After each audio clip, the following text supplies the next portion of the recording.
नमस्कार, आप देख रहे हैं न्यूज़ 24। मैं हूं विपनेश माथुर। आप जानते हैं कि सियासत में कुछ भी स्थायी नहीं होता। कुछ समय पहले तक दिल्ली में जिस आम आदमी पार्टी का दबदबा था, अब उसी आपको दिल्ली की जनता ने तख्त से उतार दिया है। आपका सबसे बड़ा चेहरा अरविंद केजरीवाल अपनी सीट तक नहीं बचा सके।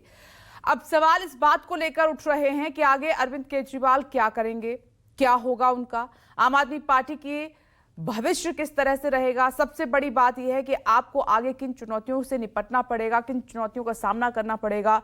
आज इस खास पेशकश में हर पहलू को समझने की कोशिश करेंगे। रिपोर्ट देखिए। लोग त्रस्त थे, देखिए लोगों भ्रष्टता से, सब चीजों से।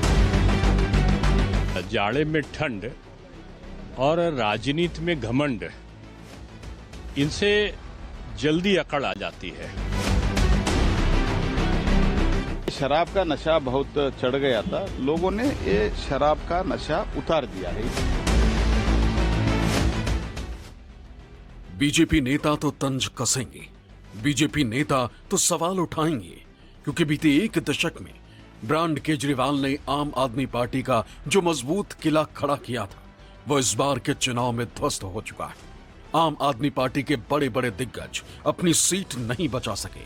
साल 2013 में तत्कालीन मुख्यमंत्री शीला दीक्षित को चुनौती देकर हराने वाले अरविंद केजरीवाल इस बार खुद प्रवेश वर्मा से हार गए।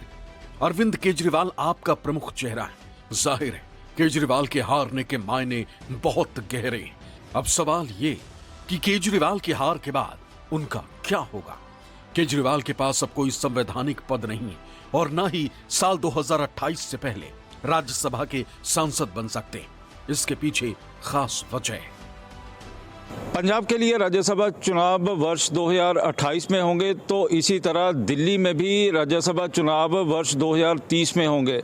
ऐसे में दिल्ली के पूर्व मुख्यमंत्री अरविंद केजरीवाल के पास सिर्फ आम आदमी पार्टी के संयोजक का पद ही रहेगा, लेकिन ये पद भी कितने दिन रहता है इसके बारे में भी कहा नहीं जा सकता, क्योंकि शराब घोटाले में ईडी ने सारी आम आदमी पार्टी को आरोपी बनाया हुआ है। ऐसे में यदि दोष साबित हो जाते हैं तो सारी आम आदमी पार्टी खत्म हो जाएगी और अरविंद केजरीवाल के पास संयोजक का पद भी नहीं बचेगा। ऐसी स्थिति में केजरीवाल अभी जिस सरकारी बंगले में रह रहे हैं, वो भी उन्हें खाली करना पड़ेगा। इन नतीजों से यह भी साफ हो गया कि अब केजरीवाल की उस शीश महल में वापसी नहीं होगी जिस पर करोड़ों रुपए खर्च हुए थे। असल में यह शीश महल केजरीवाल के लिए काफी अशुभ रहा और वो इसमें रह नहीं पाए। पहले उन्हें जेल जाना पड़ा और अब केजरीवाल चुनाव हार गए। दिल्ली में इस बार की हार केजरीवाल और उनकी पार्टी के लिए बहुत बड़ा झटका है, क्योंकि न पार्टी को बहुमत मिला और न ही केजरीवाल समेत तमाम दिग्गज नेता चुनाव जीत सके। दिल्ली चुनाव में मिली करारी हार के बाद बीजेपी नेता आम आदमी पार्टी पर हमलावर हैं। लोग त्रस्त थे, देखिए लोगों भ्रष्टता से, सब चीजों से था और उन्होंने इतना बड़ा उपहार दिया हम पूरे समाज को।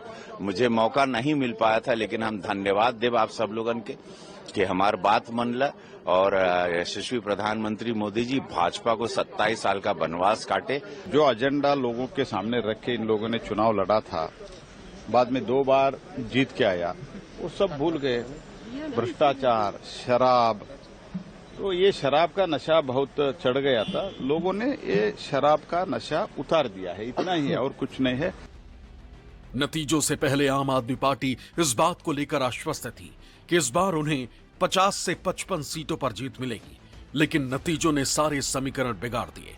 हालांकि चुनाव के बीच लोकनीति CSDS ने 29 जनवरी से 6 फरवरी के बीच दिल्ली की 28 विधानसभा सीटों पर सर्वे किया था, जिनमें 3100 से ज्यादा लोगों से उनकी राय ली गई। इस रिपोर्ट में आपकी हार की कुछ प्रमुख वजह बताई गई। दिल्ली के लोगों को स्थानीय मुद्दे पर नाराजगी थी। लोग आपके विधायकों से भी नाराज दिखाई दिए। यमुना में जहर मिलाने के आरोप को बेबुनियाद माना। 10 में से 9 लोगों ने यमुना के सफाई को मुद्दा बनाया। लोगों के लिए प्रदूषण, साफ पानी न मिलना मुद्दा रहा। 2/3 दिल्ली वालों ने माना कि आप नेता करप्ट। आपके प्रमुख नेताओं ने अपनी विश्वसनीयता खोई। 10 में से 7 लोग केंद्र सरकार की नीति से संतुष्ट दिखे। 10 में से 6 लोग दिल्ली में बीजेपी सरकार चाहते थे।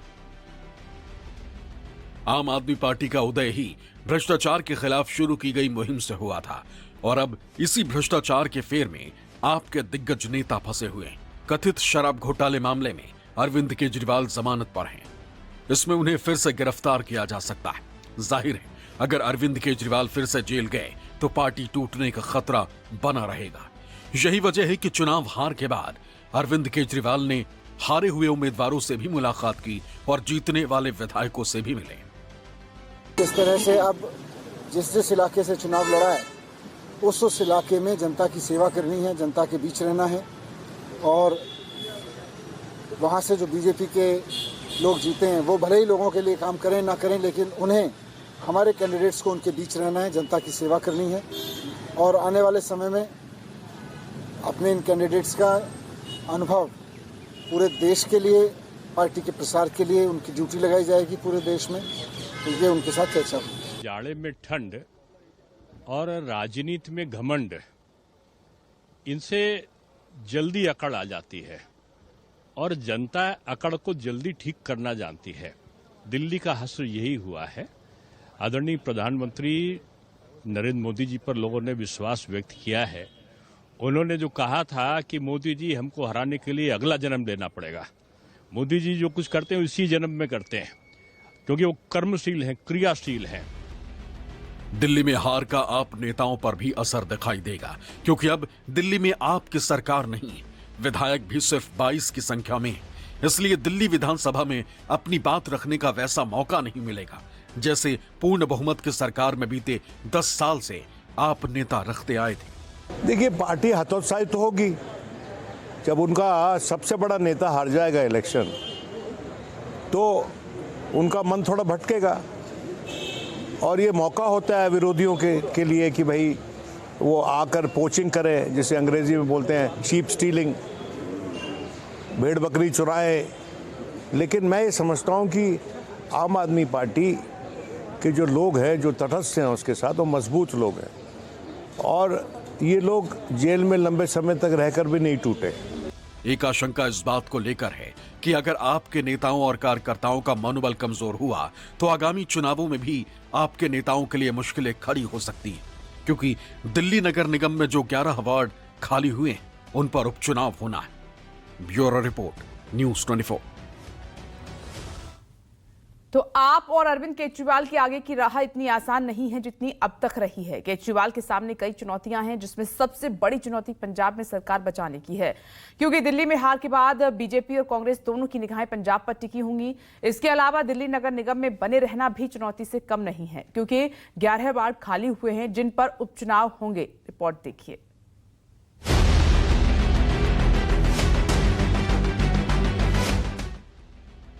करप्शन के खिलाफ जो एक चेहरा उभर कर आया था, स्वच्छ शासन प्रशासन देने की समझ रखने का जिसने वादा किया था, जिसे राजनीति में बीजेपी और कांग्रेस से इतर विकल्प माना गया, लेकिन केंद्र की एजेंसियों के हत्थे चढ़ने के बाद केजरीवाल ने बहुत कुछ गंवाया और अब दिल्ली के नतीजों ने ब्रांड केजरीवाल को बेरंगत कर दिया। इतना ही नहीं, दिल्ली हार के बाद अरविंद केजरीवाल और उनकी पार्टी के सामने चुनौतियों का अंबार है, या यूं कहें कि एक चुनौतियों का पिटारा खुल गया है, जिनसे पार पाना केजरीवाल और आम आदमी पार्टी के लिए आसान नहीं रहने वाला। अरविंद केजरीवाल के लिए सबसे बड़ी चुनौती पार्टी को बचाए रखने की है, क्योंकि वही आपका सबसे बड़ा चेहरा रहे। इसके अलावा इस बार जीतने वाले 22 विधायकों को एकजुट रखना भी चुनौती से कम नहीं, क्योंकि उनके टूटकर बीजेपी में जाने का खतरा बना रहेगा। अरविंद केजरीवाल के लिए चुनौती आम आदमी पार्टी को राष्ट्रीय स्तर पर बढ़ाने की रहेगी। दिल्ली हार से संदेश जाएगा कि पार्टी कमजोर हो चुकी है। इसके अलावा दिल्ली गंवाने के बाद पंजाब में भी आम आदमी पार्टी की सरकार है। इससे बीजेपी और कांग्रेस का हौसला बढ़ा है। आगामी 2027 के चुनाव में पंजाब का किला बचाना बहुत जरूरी है। दिल्ली नगर निगम में बने रहना और दिल्ली की राजनीति को पहले की तरह संभालना भी किसी चुनौती से कम नहीं है।